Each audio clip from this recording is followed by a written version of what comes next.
തൃശൂർ കുതിരാൻ തുരങ്കപാതയിലുണ്ടായ നേരിയ മണ്ണിടിച്ചിലിൽ ആശങ്കപ്പെടേണ്ട സാഹചര്യമില്ലെന്ന് അധികൃതർ. തൃശൂർ എഞ്ചിനീയറിംഗ് കോളേജിലെ പ്രത്യേക സംഘത്തിന്റെ നേതൃത്വത്തിൽ വിശദമായ പരിശോധന നടക്കും. റിപ്പോർട്ടിന്റെ അടിസ്ഥാനത്തിൽ വീണ്ടും മണ്ണിടിയാൻ സാധ്യതയുണ്ടെങ്കിൽ മാത്രം ഗതാഗതം നിയന്ത്രിക്കും. ഇന്ന് രാവിലെയാണ് കുതിരാൻ തുരങ്കപാത തൃശൂർ ഭാഗത്ത് തുരങ്കപാതയ്ക്ക് മുകളിലായി നേരിയ തോതിൽ മണ്ണിടിച്ചിൽ കണ്ടെത്തിയത്. ഒരു ചെറിയ ഭാഗത്ത് മണ്ണ് കുഴഞ്ഞ് മരങ്ങളുടെ വേരുകൾ കാണുന്ന വിധത്തിലായിരുന്നു. വിവരമറിഞ്ഞ് നാഷണൽ ഹൈവേ അതോറിറ്റിയും ജിയോളജി വകുപ്പുമെത്തി പരിശോധന നടത്തി. നിലവിൽ ആശങ്കപ്പെടേണ്ട സാഹചര്യമില്ലെന്ന് MLA കെ രാജൻ വ്യക്തമാക്കി. ഇപ്പോഴത്തെ സാഹചര്യത്തിൽ വലിയ പ്രശ്നമുള്ളതായിട്ട് കാണുന്നില്ല. ദേശീയപാത ആയതുകൊണ്ട് നല്ല പരിശോധന വേണ്ടിവരും.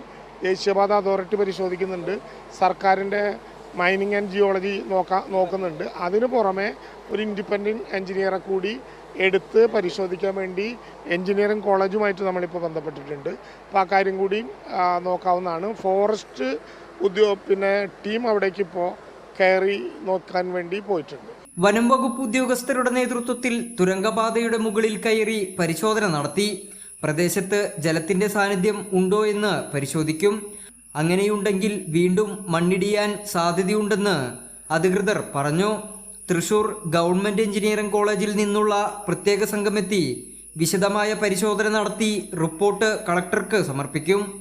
വീണ്ടും മണ്ണിടിയാൻ സാധ്യതയുണ്ടെങ്കിൽ മാത്രം പ്രദേശത്തെ ഗതാഗതം നിയന്ത്രിക്കാനുള്ള നടപടിയിലേക്ക് കടക്കുമെന്നും അധികൃതർ വ്യക്തമാക്കി. കൈരളി ന്യൂസ്, തൃശൂർ.